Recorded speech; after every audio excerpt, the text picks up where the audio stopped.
Hello, and welcome to Crafting Explored, your place for all things crafting and DIY. I'm Rial, and in this video we're going to explore a few different techniques that you can use to make some easy, affordable art for your home using items from the Dollar Tree. Alright, so let's get exploring. Alright, so here I have a couple canvases from the Dollar Tree. I do end up using 4 of them for this project. Now I'm going to cover the opposing corners on all 4 of the frames, and then I'm going to water down a little bit of acrylic paint. I'm going to use a different color for each panel. I'm going to thin it out, and then after it's thinned out to thin paste, I'm going to start flicking it onto the canvas with a toothbrush. Now if you get big splotches like this, no big deal. I kind of just splotch them around. It is kind of go with the flow, so it doesn't really matter if you have these imperfections, I feel. Now after you do all those panels, I do the opposite, and I cover all of them and put them together like this, and then I start flicking some thinned down black paint around. And I'm doing it in a kind of a triangle diamond style, triangle on each one but diamond all together. Almost looks like a kite. Now see, if you get some of those splotches, it's really easy just to kind of dab them up. And then I'm trying to go around the edge to create a darker line, gradient from darker to light to the middle. So you get, when you pull it away, you kind of have like a nice crisp edge. And then if I do have some spots where I do have some of those bigger black spots, I'm just going to kind of hide those with adding a little more flicked black paint on there. Now I found using a couple fingers to flick with the toothbrush worked a lot better than just using my thumb as I did in the beginning.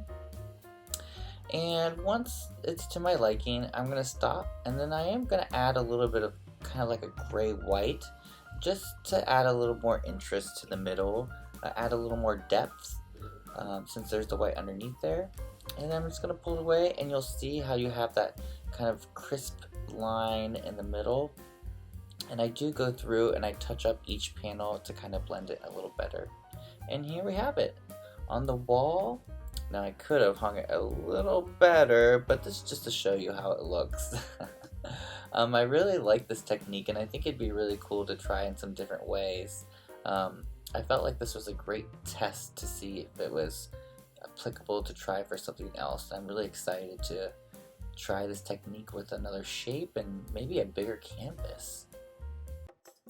Alright, so here I'm taking a canvas from the Dollar Tree. I am going to be using 2 different sizes. I'm putting some acrylic paint down, just 2 colors, blue and black. Now you could use 1 or 2. I found using less is better here so it doesn't get too busy underneath, because it is going to be kind of like you're familiar with those scratch-offs as a kid where it's like color underneath and black on top. That's what we're going to be doing kind of here. Now here I didn't even clean my paintbrush. I'm just applying the color, so that shows you, it does not have to be perfect at all. Just make sure you have some color underneath there. And then we're going to take our joint compounds, and I'm going to be using my hands with the glove because I found that I liked how the texture is with that, but you could use a spatula or you could use a trowel, and you're just going to put that down, covering the whole canvas so you don't see any of the undercolor. Make sure you put enough, kind of like a crumb coat if you're familiar with that baking term, but enough down where it's not too much and not too little. And make sure you clean the sides off. Once again, it doesn't have to be perfect.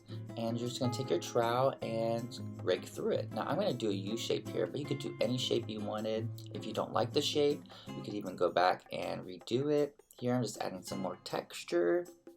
It's very forgiving. And there you have it. Let's do another one. So covering the whole thing again, making sure all the black's covered, the crumb coat, not too much, not too little.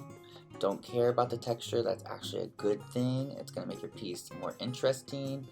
And then just go wild with the trowel. If you don't like it, do it again. Super easy. And we're just gonna clean off the sides so it's nice and clean. And then here I did this one with a hair comb and with the rake as a tester just to see what it would look like. And here's our finished piece. I used 4 canvases, 2 different sizes, and see at the top left you can see that little bit of blue in there.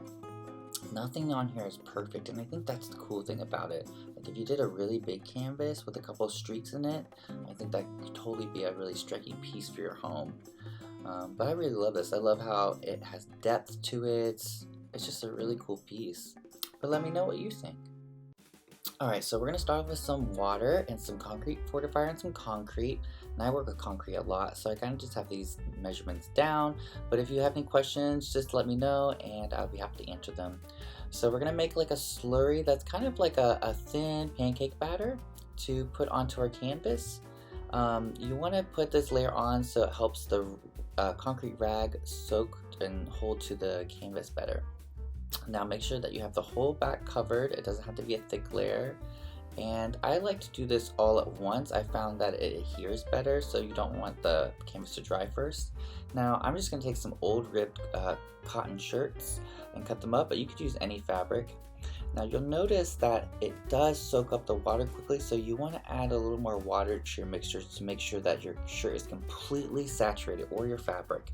Once it's all saturated, you're going to want to just lay that onto your canvas. So whatever shape that you're interested in or that your heart desires. And since this is ribbed, I'm going to go over a little more and add some more concrete slurry to it to kind of soak up into those rib marks to give it a cleaner feel. But you could easily use something on purpose to show texture, like burlap or something like that. But that's all, and you just let this guy dry, and there it is. Now I did 4 of them together on here, and I really liked how it looked. I kind of made it look like they were all coming together in the middle, but you could do one piece, you could do this as multiples. I think a large one frame would be awesome too. But let me know what you think about this one. Is this a technique that you would try, you think? Alright, so what'd you think? Would you use any of these ideas to make wall art in your home? I feel like they all 3 have really redeeming qualities to them, and if I did them again, there are some ideas I would expand on. Like if I did the splotch one again, I think it'd be cool to try to use a spray bottle and maybe get a more consistent spray. And then if I did the trowel with the joint compound, it'd be cool, I think, to do maybe like a metallic gold resin underneath and then scrape through that. Maybe that would be interesting. And then if I did the concrete one again, I think it'd be interesting to try to do maybe like a whitewash on it and see if that brought out some shadows or made a different feel to it. But let me know in the comments below if you would do any of these ideas, and if you did, how did it turn out? Alright, thanks so much for watching, and I'll see you later. Oh, you made it to the end! Well then you should hit subscribe so you don't miss out on anything.